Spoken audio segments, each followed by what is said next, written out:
Hello there, very good afternoon and welcome to Lunchtime News on TV1. For the Newsfirst team, I'm Martin Satyanesan. Let's start off with a look at your headlines for this afternoon.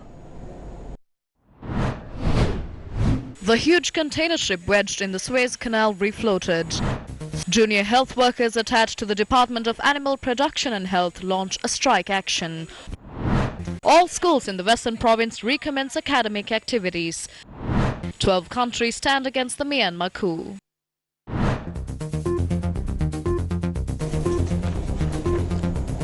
Now those stories in detail.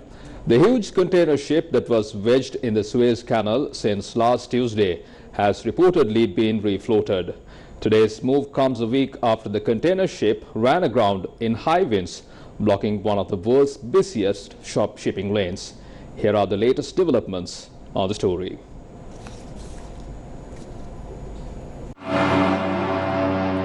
Video posted on social media appeared to show the stern of the Ever Given swung towards the canal bank, opening space in the canal. The maritime services company Inchcape also reported the vessel was freed. The canal, which runs through Egypt, is one of the busiest trade routes.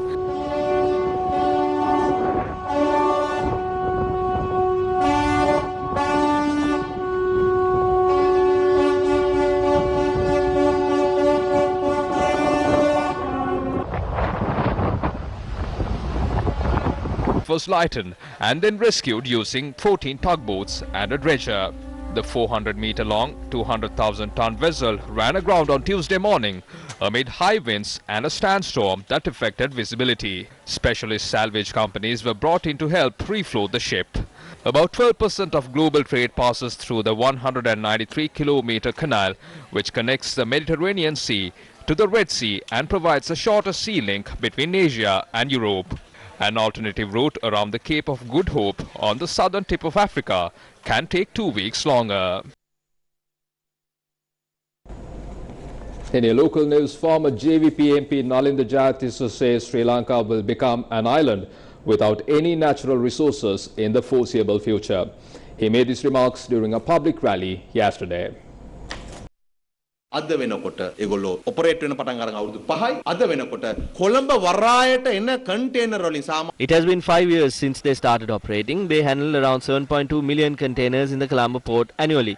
38% of those 7.2 million containers are handled by the CICT or the South Container Terminal. Only a small portion of the revenue earned through this is being paid to us, whereas the majority of the revenue is directed towards China. This was started during the previous regime. But what has the current government done? They have given away the West Container Terminal to India, and India is now planning to develop a terminal that is 20 meters deep. If China and India own the terminals in Sri Lanka, what would we be left with? They barely give us anything. We cannot do much with that in the treasury. The government is to introduce a new act in relation to the Port Authority at the next parliamentary session. What are they planning to do with it? They are planning to hand over the administrative responsibilities of the port city to an economic commission via a bill. They allowed the Chinese to develop the port city and allowed investors into the area that we own. It would have been acceptable if the government was given the full power to manage and maintain it. But instead, the full powers have been given to this commission. This commission will decide who can invest in the port city. ඒවා කරනවද කියලා බලන්නේ කොමිසම. ඒතකොට port සිටිය කියලා කියන්නේ තනිකර චීනයේ ආධිපත්‍ය නිකන් අපිව චීනයේ කොලනියක් බවට පත් කරගන්න ඉඩමකුයි. එය පාලනය කරන කොමිසමකුයි බවට මේකෙන් පත් කරගන්න. The opposition has requested the government to clear the doubts on the coconut oil issue, which is a significant element for the Sinhalese and Tamil New Year. This has happened once before, where they brought down low-quality medicine that affected the people. This has to be changed. There can't be a different rule to the poor and a different rule for the rich. People connected to this must be arrested.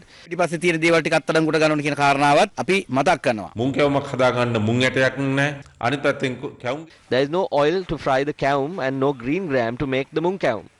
Today, the country is in a situation where there are no trees for the koha to announce the dawn of the new year. The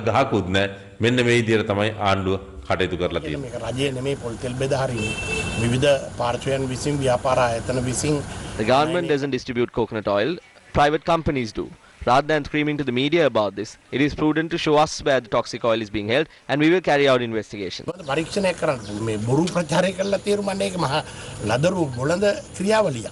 ඒක විපක්ෂ නායකයා කිව්වා මේ අර සීනි බදු වංචාවට සම්බන්ධ ආයතනය තමයි මේ පොලිසියට ගෙනියන්නට මේ සිදු කරලා තියෙන්නේ කියලා. එක සීනි බදු වංචාවක් සිද්ධ වෙලා නැහැ. First and foremost, there has not been a sugar scam, except for large quantities of sugar being brought down by certain companies, and it has been revealed by the customs that those suspicious containers are not brought down by these companies. නැති බව තමයි රේගුව මහ වෙත වාර්තා කරලා තිබෙන්නේ. Schools in the Western Province for all grades recommenced today. Schools for all grades is recommencing after the 3rd of September last year. Schools in the Western Province only reopened for grades 5, 11 and 13 on the 15th of March. Approval of the Director General of Health Services has been given to resume studies for all grades in the Western Province. Minister of Education stated that schools will be called for classrooms in groups. According to our correspondent, attendance of students in schools in the Colombo district was at a satisfactory level. Our correspondent reported that school students in the Gampa district were seen eagerly attending schools. The students entered the schools while adhering to health guidelines. A protest has been staged by the officials of the Junior Employees Union of the Department of Animal Production and Health Services today.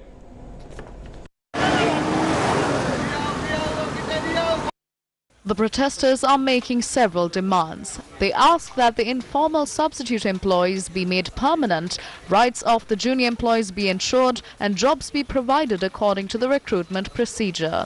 Our correspondent stated that the protest is currently taking place at the agitation site near the Presidential Secretariat with the participation of about 300 people.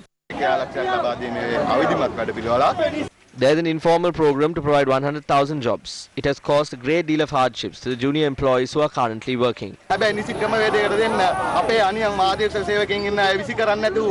discussion is scheduled to take place at the Presidential Secretariat, where 5 protesters will be able to raise their concerns with the coordinating secretary to the President.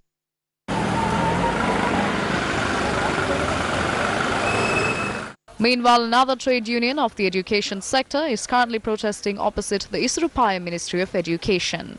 The protesters allege that they have lost the opportunity to enroll their children in the schools they are currently serving. Protesting teachers point out that they have lost this opportunity since this year. We made a request to give us the opportunity to enroll our children to the schools we serve. This is something that happens usually.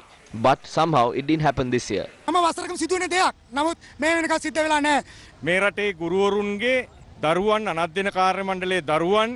are here to make one request, and that is to let our children be enrolled into the schools that we are employed in. We continue to request the Secretary to the Ministry of Education and the Education Minister to give us this opportunity to enroll our children to the schools that we serve.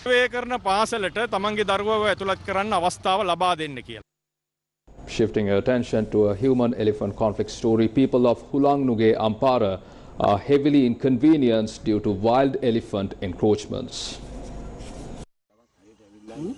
The villagers point out that wild elephants approach from the Lahugala National Park. The elephants have destroyed a large number of paddy fields and other crops, including maize, coconut and other crops. Area residents allege that although there is an electric fence, it does not function. Around 450 families in the Hulanuge village are affected by the human-elephant conflict.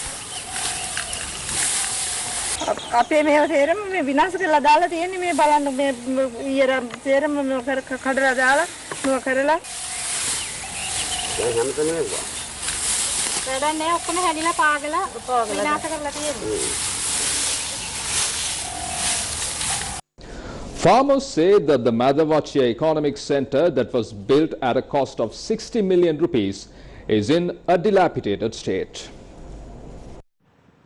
The construction of the economic centre was initiated in the year 2007 under the Ministry of Agriculture in the North Central Province. The construction was completed and opened in the year 2016. Farmers say that the economic centre was in function for about few years. However, the economic centre has been closed for nearly 3 years. Farmers point out that the main purpose of this economic centre was to make it easy for farmers to sell their produce. However, these attempts have proven futile. The centre is equipped with all the latest technology and has 28 stalls. This is the manner in which the farmers use the premises to dry their produce. Farmers request authorities to look into this matter as soon as possible. Officials attached to the Department of Coast Conservation engaged in an inspection tour of the Mount Lavinia beach today. Director General of the Coast Conservation Department, Sugat Yalegama, was also present. According to our correspondent, several locations subject to coastal erosion were observed during the tour. We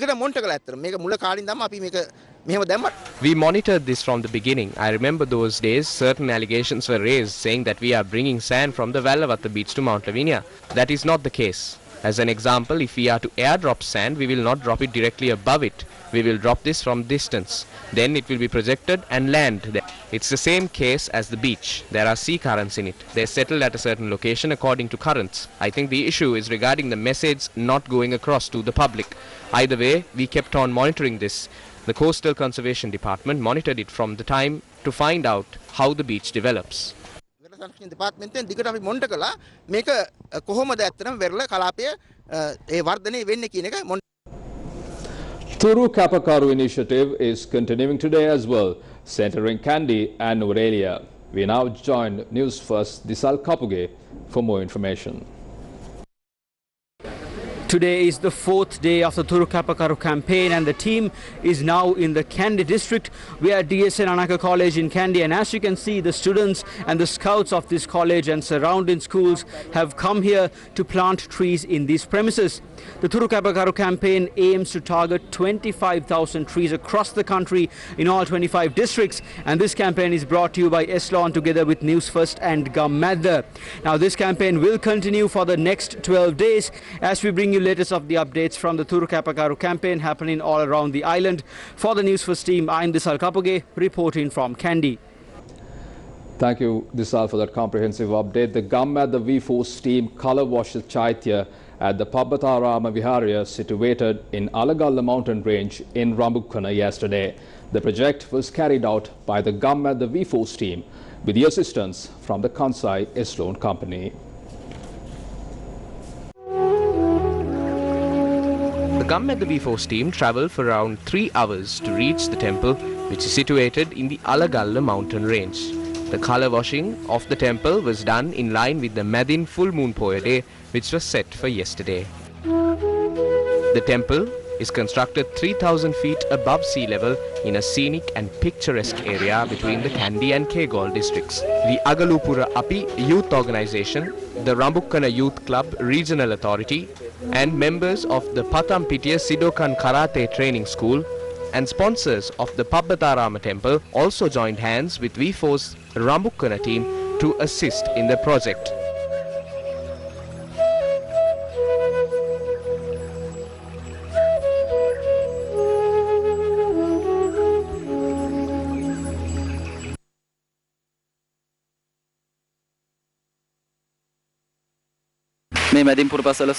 On this Madin Poya Day, gathering the youngsters of this nation who joined hands with Gammadda V4s to colour wash this temple is a very valuable task. So as the Mahasangha of this area, I invoke blessings upon the Gammadda V4s team and everyone involved.